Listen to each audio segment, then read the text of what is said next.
64,000 students in America have blindness, and so it's our responsibility as educators to be able to best adapt our class for any visual impairment. Let's go on a tour and learn about how to best adapt our class. Hi, this is Miss Behrens' math class, and today we're going to learn how to count money. First we have the coins, and we're going to start with the penny, and the penny is worth 1 cent. And it is different from the dime because the dime is worth 10 cents and the penny has smooth edges, whereas the dime has roughed edges. Next, we're going to move on to the nickel. The nickel is different from the dime because the nickel is worth 5 cents and the nickel also has smooth edges but is bigger than the penny. Next, we have the quarter, and the quarter is worth 25 cents and it also, like the dime, has rigid edges, but the quarter is bigger than the dime. Okay, so those are the coins. Next, we have money. We have $1, which is worth $1. And to compare all of these, we're going to have the dollar be straight. So in a pile, you're going to know all the straight ones, no folding, is $1. Next, we have the $5. And what you're going to do to know how $5 is counted is fold it in half. So if you have a money in half folded, like a hamburger, it is going to be $5. Next, we have $10, which you're going to fold hot dog ways. So then those who can't visually see it are going to see that it's a $10. And last, we have the $20 bill, which is worth $20. And to tell it's $20, you're going to fold it in half and then half again. And those are different ways to tell the difference between counting money. So today in Miss Phillippi's class, we are going to do some arts and crafts. I expect you guys to go and sort them from smallest to biggest, and then take the shapes and do all the squares together, all the rectangles, all the circles, and all the triangles, separate them, and then take the wiggly eyes and separate them from smallest to biggest. And then after you do that, go and start gluing them on your paper from smallest to biggest, and then with the shapes, do one of the shapes, like the triangle first, then move on to the squares, then move on to the circles. Welcome to Mr. Bird's class. This is a study skills class about teaching note-taking for students who are visually impaired or blind. Some of the new apps on the computers can help students. Here's some different techniques teachers could utilize to teach their students. Snap and read. Snap and read is basically highlighting and the computer reads it to you. You can highlight any words on the paper, on the computer, and it'll read it to you.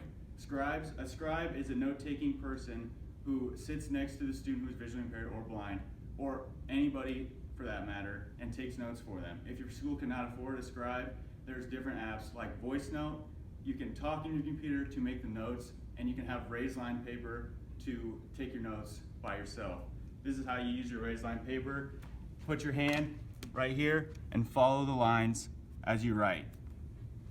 The next thing is a talking pen. It's a recording pen. You can talk and write at the same time, and it'll speak what's on the paper as you trace your words on your sheet. And the last thing is, every textbook that a school purchases has an audiobook for free on the website, and the students can use this audiobook at home to use their homework. Hello, welcome to Ms. Johnson's physical education class, and today I'll be talking about how to adapt the class for visually impaired or blind students.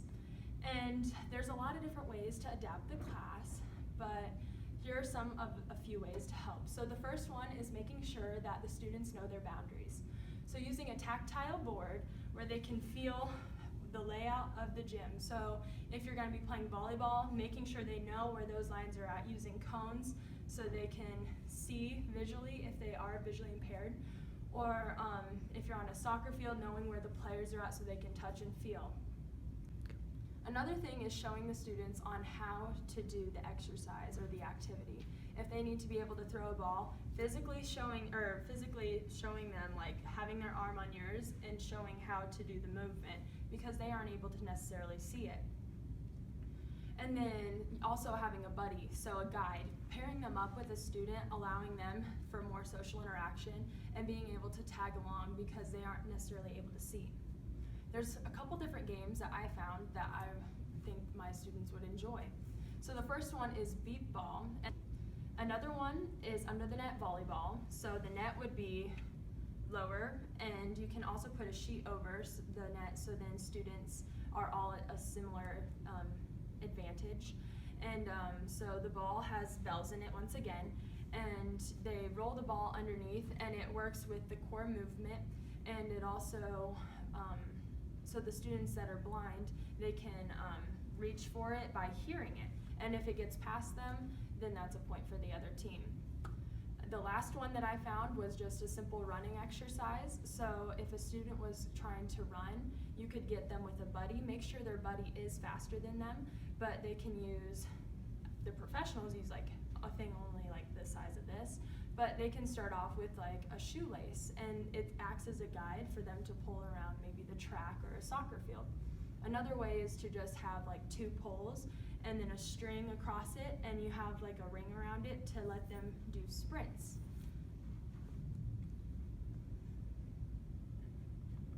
Okay. So for the main part of physical education, making sure that your students know their surroundings and know what is expected of them, that would be the most important part. The game is called Beep Baseball. All players, with the exception of the pitcher, who is not visually impaired, wear blindfolds so those with partial vision don't have an advantage. You always throw it underhand and you don't throw it overhand like you would a baseball. There are 6 defenders and only 2 bases. If the batter gets to the base, a padded cylinder that buzzes before the ball is fielded, that's a run.